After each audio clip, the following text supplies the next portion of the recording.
Information about the world of running, inspiration to fuel passion and excellence, and ideas for making connections and finding community.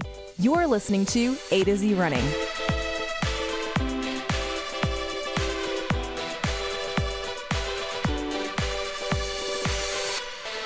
Hello, everybody. Welcome to the AtoZrunning podcast. I'm Andy. And I am still Zach. That's a good thing. Glad you're Zach. You know, in college, there was we ran against someone from another team whose name was Noah too.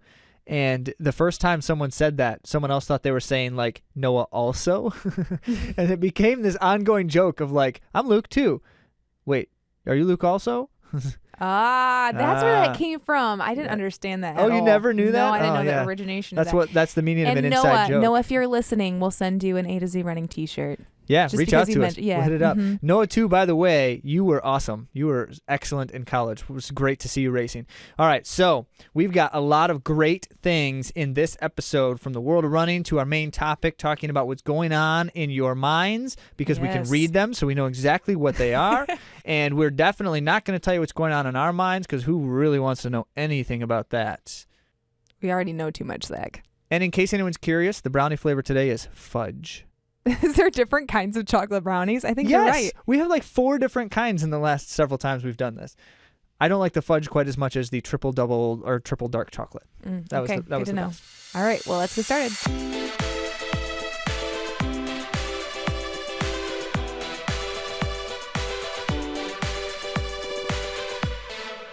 World of Running update for this week starts off with the USA Track and Field National Championships, Indoor National Championships. That was this past weekend, Friday and Saturday. And as many were kind of predicting, on the women's side, Bowerman Track Club had a strong showing, stronger than I think some were predicting even. The Bowerman Track Club women swept the 3K and the 1500, the 2 distance events for indoors, meaning first, second, and third place. And Shelby Houlihan pulled off the double win. It's so impressive. Although I'm not completely surprised, because she really knows how to show up. Yeah, she's on fire these last couple of years now, just really crushing everything she's doing in most respects. So it's exciting to see. It's exciting to see her on top of her game in an Olympic year. And certainly then, this summer, if she carries the momentum. Exactly. Well, she for the 2019 Worlds, which was like this fall-ish, right? Yeah. In the 1500, she was 4th. Yep. And then this Saturday for an indoor championship, for the U.S. Indoor Championship, she ran 4:06. So that's really, that's a solid time for an indoor time. It is, absolutely. And we know she's got the range, too. She's run near American record-breaking times, if not breaking the American record at times, in 5K down to 1,500, and she's got a great 800 as well. So she's got the range. She's on top of her game. She's got the momentum. If she can carry it through, this summer is going to be a great showing for her. Pretty exciting. And we should mention our friend, Cody Risch. Absolutely. Yeah. He was on our podcast last week. Yeah, that's right. That's right. So he did a little blurb about Coach Q and the support and stuff, and just was great to see, because the next day after we posted that episode, he walked in the race walk, 3K race walk at the U.S. Championships, and finished second place, which is his best ever finish at a U.S. championship. He said to us, he's like, I've been third, and fourth, and finally was able to make the next step forward. So he's got a runner-up finish too. It was pretty exciting too, because he was in third. And he had to really pull it out in the last little bit there. And you could tell, like, he didn't want to be third. It was in his head, like, I'm not going to be third. And he definitely succeeded. We ought to capture a soundbite from Cody articulating this, but I was texting with him, and he said, it's easy to settle for third in that moment, because he's like, I'm just always third. And it's actually clues into our topic for this podcast episode, that mindset thing, because he just saw himself as like, I'm a guy who finishes third, certainly, so I can do that. But to go to the next level, he had to dig a little bit deeper. And if you look at if you have an opportunity to go to the results.usatf.org, you can see his split times, and his last 200 meters just crushed it. I'm like, yeah, Cody, like, that's just awesome. So really cool. Very excited for Cody. Some not so good news. Yeah, so let's talk about the Tokyo Marathon. And I know some of our listeners were scheduled to run this race. I've been kind of going back and forth with you on social media, and I am so sorry. Yeah, it's in 2 weeks. It's coming up March 1st. This is the largest marathon in the world. 38,000 runners were expected to run at this event. And I guess I should say it's one of the largest marathons. One of the largest marathons. But it's canceled. It's canceled because of the coronavirus. And Japan has the highest number of confirmed coronavirus cases outside of China. So they just couldn't risk it, bringing people in from all over the world to bring it back to all over the world, especially with the incubation time period that they say happens for this virus. But that does not make it any easier for those of you who are feeling disappointment. So I'm very sorry for you all that made those big plans, especially since some of you are trying to get your 6 stars for your major marathons. Exactly. Yeah. So maybe it was the right decision, but it stings bad and it's very frustrating. Yeah. There are questions being raised as how this epidemic will affect Tokyo's upcoming hosting of the Summer Olympic Games. This is what I'm reading from New York Times. Yeah. We've seen this before in international events where if there's a concern, a lot of athletes are just like, I'm not even going to risk it. I'm not going. If there's something going on in that place or if there's concerns about these kinds of things, because, we're talking about international events. We're trying to bring people from nearly all over, if not all over the world, to one place at one time, which is a wonderful thing. Unless there's an epidemic contagion that everyone's sharing and spreading. So, yeah, what are you going to do? It will be interesting to know, though, if there are some countries that are not allowing some of their athletes that are elite, who are still supposedly allowed to compete, go to Tokyo for this event. Because apparently there are still 200 to 300 elites that will be allowed to compete still, just to have a smaller number. So I'm just wondering if maybe some of the countries are closing that, like if it's actually decided if they're going to be sending athletes. Yeah, well, some are, because some countries have travel bans imposed and traveling to certain locations. So that automatically precedes your ability to run the race if your country has a travel ban on that. So because they're not going to let your passport go through. But yeah, who knows?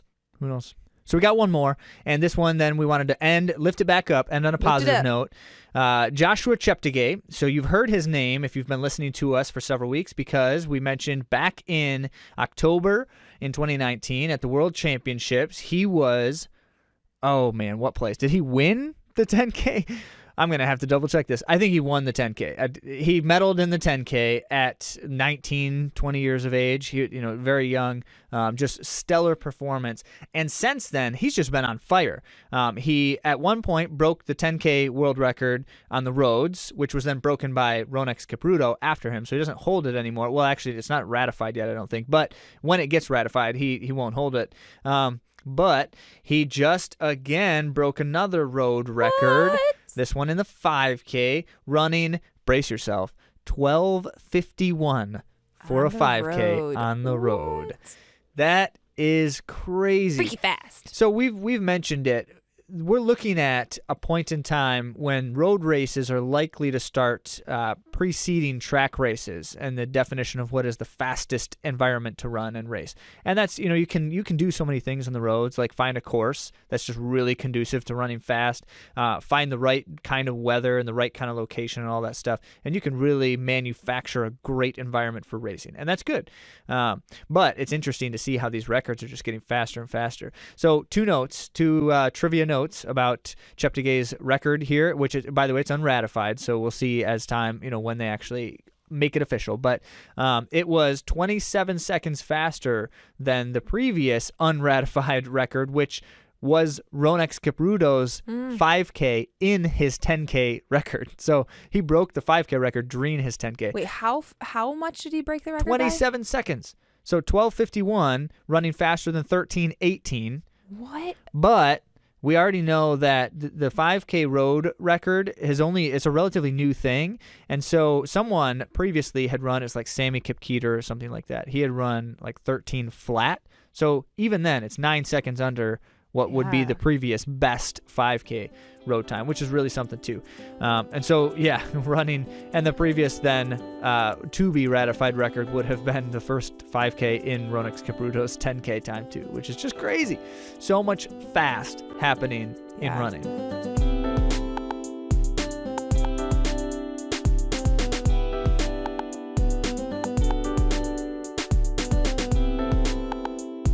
Let's get started with our main topic. It's all in your mind. And the inspiration for this post came from my very own brother, Luke Owens, who used to tell me, because he was the one who got me into running, that the pain was all in my head, which is not something a young teenage girl wants to hear. But it probably is something that young teenage boys find inspiring and motivating. You know, that sounds to me like a locker room, like the pain is all in your mind, and all the team members are like, yeah. But then there's 100%.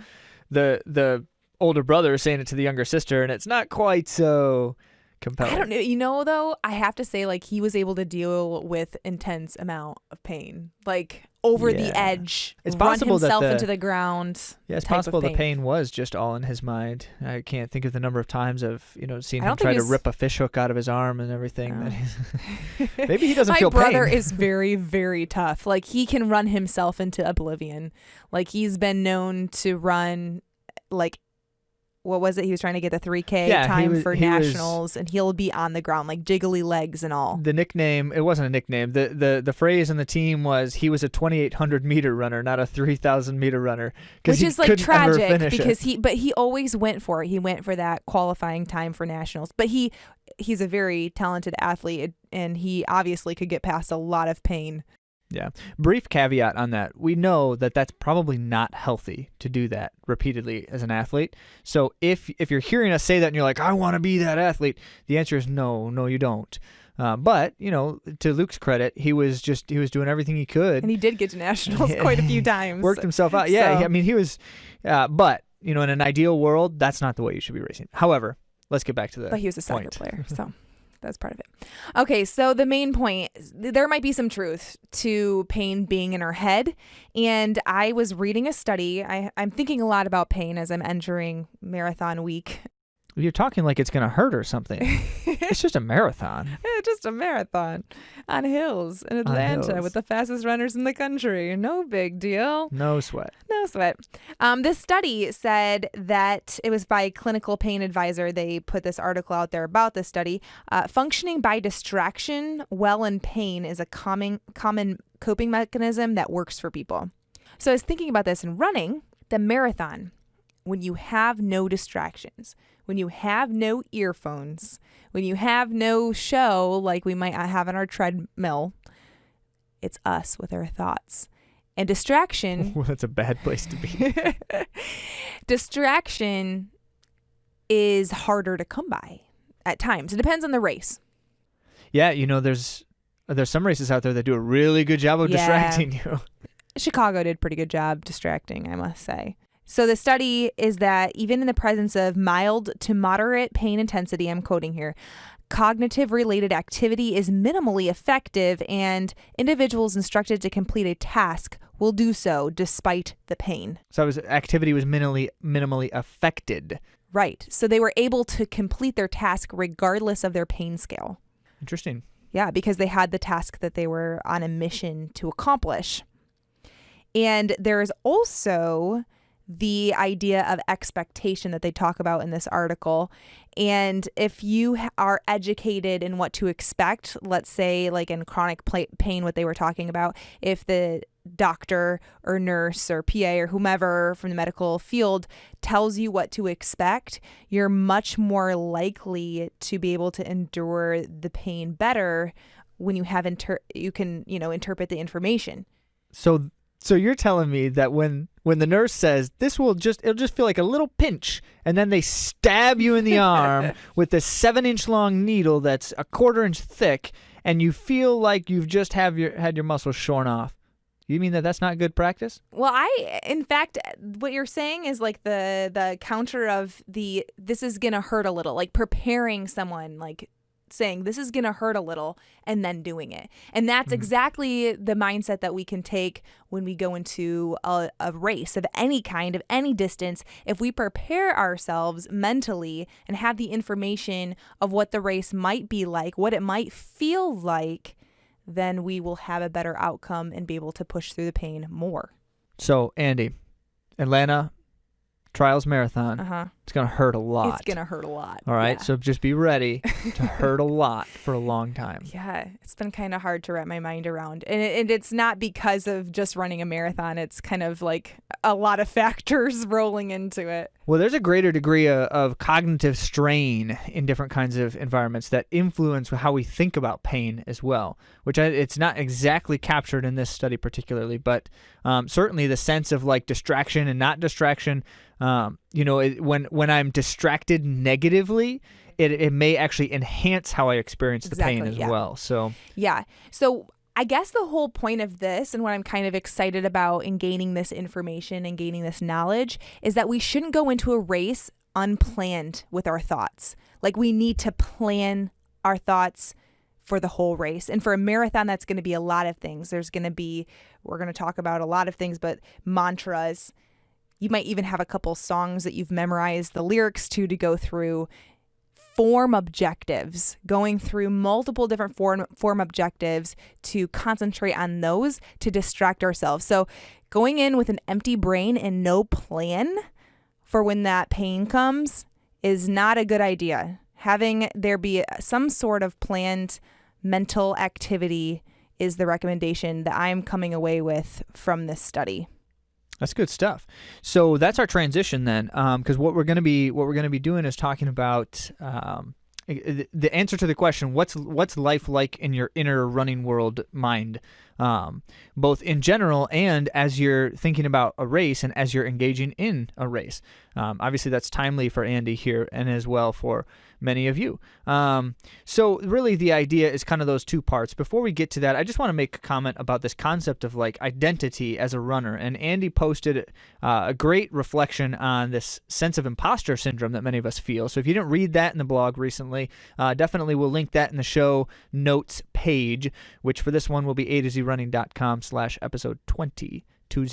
So this idea of like how I identify as a runner or not, or the way that I see myself as a runner matters a lot. And it's this whole concept of I'm creating personas. We're always creating personas. I love the inner world idea because whether it's conscious or not, because it's not conscious for all of us, but we craft an inner world that represents how we perceive the world around us as well as ourselves in that world. And it has everything to do with building these personas about the people around us and ourselves. And so when I think about that, like, how do I actually think about myself as a runner? What is my persona that I've created? That matters here because that will play itself out in every circumstance, in successes and failures, when the pain hits or when I'm feeling great. Whatever that persona is that I've created or even unconsciously adopted without intentionally crafting, because that will happen. If it's not on purpose, it will still happen. I'll play out that persona. Am I someone who grits it out and perseveres? And if I am, then I'm going to try to grit it out and persevere when the pain hits, that kind of thing. So we're going to reflect on that. And I wanted to just give a brief example. So as we get into, it's two parts, by the way, and that'll be helpful to think about. It's what you see. So the idea of like look in a mirror, what do you see as your runner identity, and what do you tell yourself, the self-talk piece. We'll address both of those. So the one that always stands out to me was back in college, shortly after my freshman year. Back in college, I had a team captain, Derek Scott. So shout out to Derek. I don't know if he listens to this, but maybe someone can get it in front of him here. Shout out to Derek. So D was awesome. He was a great team leader. He was an inspiring and encouraging person. And he also walked the walk. He talked it well and he walked it well. And so he was a great persona to try to embody and represent for many of us young runners. And so I had the luxury after my freshman year, certainly wanting to kind of like look up to him. But then after my freshman year, I had the luxury of being able to live with him and a bunch of the other guys in a house in the summer. And so in doing that, the proximity mattered there, because then I was like going for runs with Derek all the time, and just getting to kind of live alongside and with him. And he kept saying this whole thing. And at the time, Derek had just won the national championship in the 1,500 meters in outdoor track, which was just, it was a great experience, and kind of like the capstone for so many things he had been trying to do. And so he just kept saying, like, one of the most important things is, if you want to be a national champion, you have to see yourself as a national champion. You have to train like a national champion. And he just kept reinforcing that in a lot of different ways. Like, even we would talk about, like, we'd sit down for dinner and be like, what are we eating? He's like, this is what national champions eat. Like, he was just all consumed by it. And the fire was great. It was very inspiring.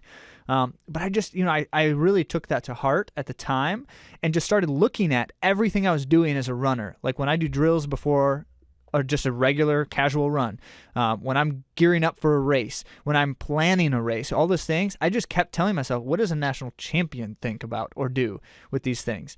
And it was artificial, because I really didn't know, but it created a persona, so that when it happened, if you will, when I got to those moments. Spoiler alert, he was a national champion. So it did actually happen in this case, which this is not the promise. The promise isn't, if you do that, you'll be a national champion. But when it would happen, when the thing would happen, I reacted to what was happening to me in those times, good and bad, as this persona would react. And that's important. And over time, I was able to craft it, because I would notice negative reactions to things. Like, I didn't like the way I kind of crumbled during this workout, or I skipped a couple of things because I was hungry and wanted to get to dinner after a run.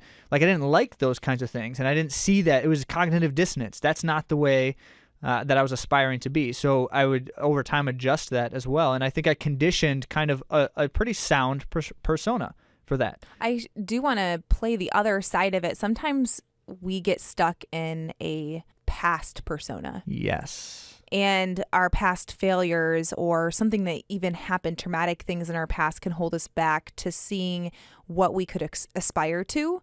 And I personally had that. I was comparing myself to a previous version of myself before I was injured, before I got hips, that I felt like I was on track for major success in high school. I was running really fast times in training, and then I got hurt. And I just had a hard time recovering from that. Like, years later, like in college, I was still having a hard time, because I expected more from myself than what I was able to do, and I was unsatisfied, and I was stuck.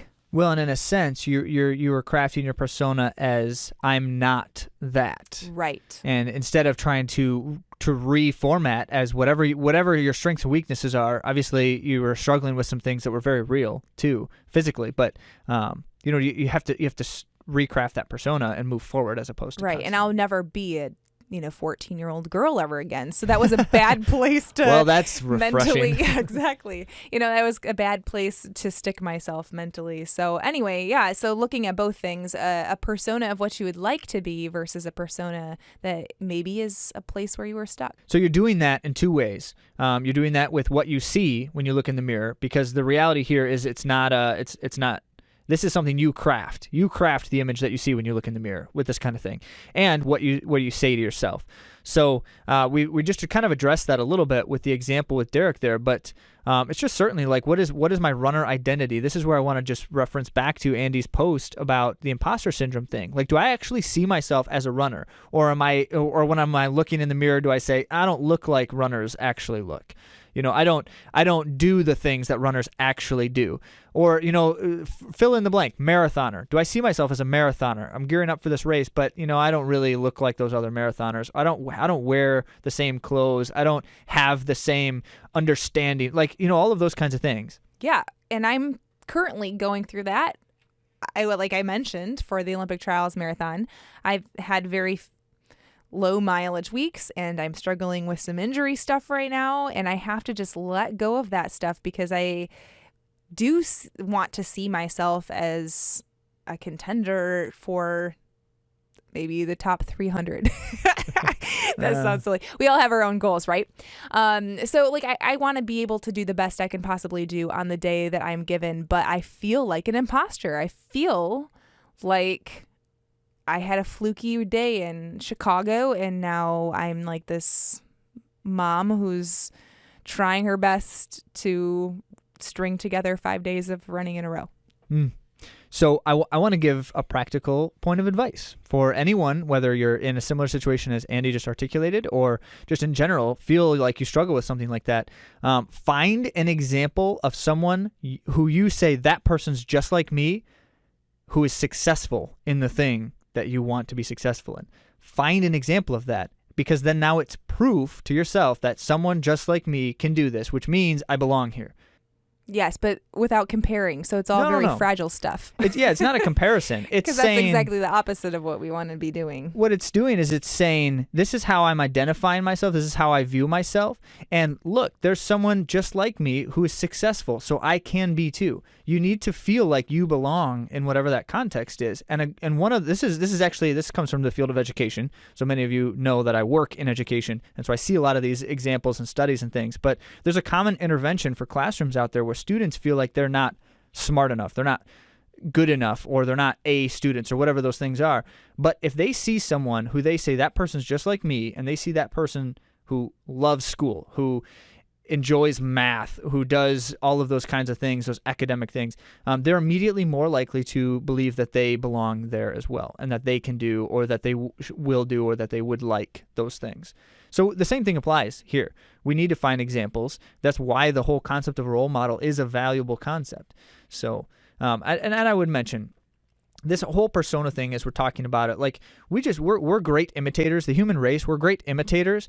And the problem with it is we're always imitating whether or not we're doing it on purpose. And that's where the negative stuff tends to happen so easily, is because it's just easier to imitate negative things, like as a gut reaction, because like Andy said, it's going to hurt. There's going to be pain. So the negative reaction is a more instinctual reaction to those things. But we shouldn't let that just happen. We should be conscientious, which I think then that begins in our self-talk. We talk about how I see myself, but how do I talk to myself?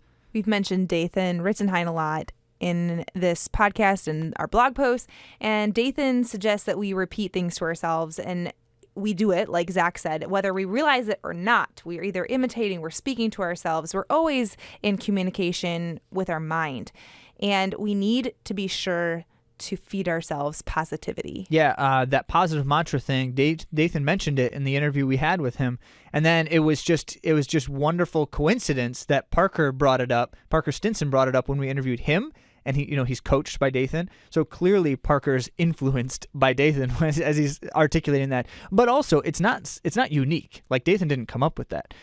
So there's clear gravity. He's a master of it. Yeah, certainly. There's clear gravity. And I would certainly look for that in small or big ways. Yeah. So something that sometimes I think about, and what I did think about in Chicago, was realizing that tomorrow's not guaranteed to be able to do this again.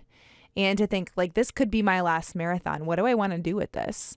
You know what I said to myself before the Chicago Marathon in 2015? That you never want to do it again? No, I did say that, but that's not what my mantra was. I kept saying, if tomorrow I die, know that today I tried. And that was my whole self-talk mantra. At least I tried. I gave it what I could. And I just kept saying that to myself. And I'm glad I did. I don't know that it actually, was what I was saying to myself when the pain really set in, but it certainly was on my mind. And another thing that I think about too during races is that it matters. How I respond to pain matters. And that's in all aspects of life, because suffering and pain are guaranteed in our lives. And in that moment, it's like a microcosm for life. And I want to be a conqueror. I want to be an endurer. And is that a word? Endurer? I don't know. The rural juror. Some of you will know what that reference is. Yes, I love 30 Rock. But yes, in my race, I want to overcome so that when the tough stuff in life comes, I'm ready for it. And I think, so we talk about like the concept of mantra, which is by itself a form of meditation. And so in general, certainly meditation is essential. And this is a concern I have in my own life in a lot of different ways, where I always find it easier to fill the empty space with content. I love podcasts and that kind of a thing. So the content is literally like forthcoming at any moment in time because podcasts are everywhere. There's billions of them and it's all good. So not all good. But what that does is that reduces the potential for meditation where the open space is a time to think. So actually during running, I have taken to less and less wanting to listen to anything, even sometimes on the treadmill, although most of the time I still do something. Otherwise it's just too difficult. But I don't like to listen to things when I'm running because it's like the only time and space I have that's totally empty. And that's important because meditation's happening then, and I can direct it intentionally. I love the concept of negative meditation. Worry is negative meditation. It's a form of meditation. It's just usually unintentional. And so we're thinking about things all the time, and what we're thinking about on repeat is what we're meditating on. Are those negative things? Are those positive things like mantras and such? Or are we just thinking about things in an optimistic way? Like, here's what I'm going to do when the pain sets in, and I just reflect on that and meditate repeatedly. Like I mentioned earlier, the science says that if we're able to distract ourselves, that we will be able to endure the pain better. So having our plan, having our mantras, having our music in our head, obviously we can't all listen to music during our runs, is a really good way to distract ourselves and be positive so that the negative thoughts don't have a chance to come and get us. Yeah, and in the same sense, prayer. And I think that that's one of the things we've addressed at different points in time. I think that that's, how I am trying to humble myself before my God, before a greater sense is important, because meditation often isolates myself, and I don't always want to isolate myself. So how I pursue that and what I'm thinking about matters as I try to move myself forward, as well as I try to get a better sense of myself. I mentioned personas earlier, and we're always trying to imitate personas in different ways. This is a good time to try to grow my sense of understanding of myself and the things I'm trying to aspire toward. Yeah. I think that those are really good. And I think also focusing on what we have to be grateful for. And this can happen before the race so that we have these things to think about during the race. So making a list, maybe even writing it down on paper or on an iPad or phone or whatever would be great before a race happens. Because when you're running a race and your significant other is there, your kids are there, your parents are there, and they've made these sacrifices for you and you've thought through how grateful you are for their support, I'm going to imagine that when you run by them in the race, you will be more positive. Yeah. And the concern here might be if you spend the 3 days before the race frustrated by, everyone's demanding things of me and everyone's, texting me and saying, how do I track you on the race? And then all of that's bothering me and such and all. So that's negative meditation then. So then when I see those people in the race, it potentially has a negative impact, even if it's unconscious. Yeah. Oh, good point. So again, it comes back to I have to literally intentionally think positively about and prepare myself in my mind and how I'm talking to myself about these things before the experience. That's a really good point. Yeah. So I guess we can translate that to other things too.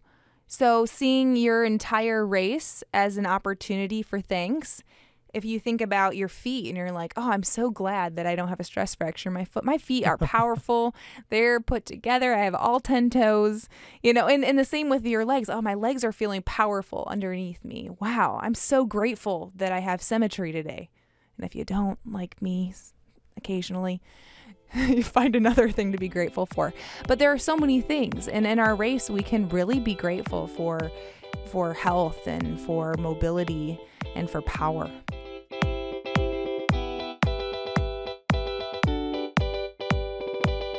So, Andy, to kind of wrap this up for us, to conclude our episode, what does it take right now to put yourself in that space, to be successful in your self-talk and how you're identifying?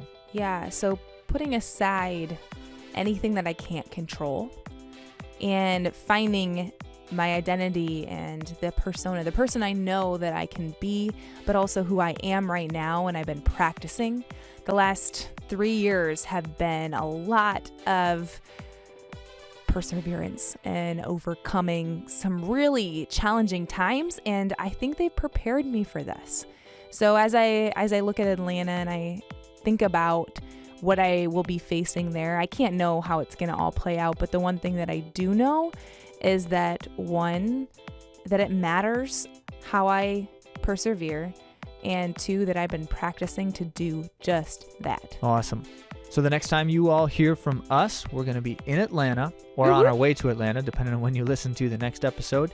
And we're going to be in the heart of things, capturing for you some stories, some ideas, some insights from the country's best, and in many cases, the world's best marathoners. Yeah, so exciting. Very exciting. So be sure you don't miss that next time around. Hit us on all of those social things. Yeah, so there is a giveaway going on right now that ends tomorrow, Friday at 5 p.m. So make sure you toss your hat in the ring, but you'll be looking for more of these giveaways coming up as well. So if you subscribe, that is the way to be eligible to our blog. So you'll find that right there at AtoZrunning.com. It's free to subscribe. Talk to you again soon.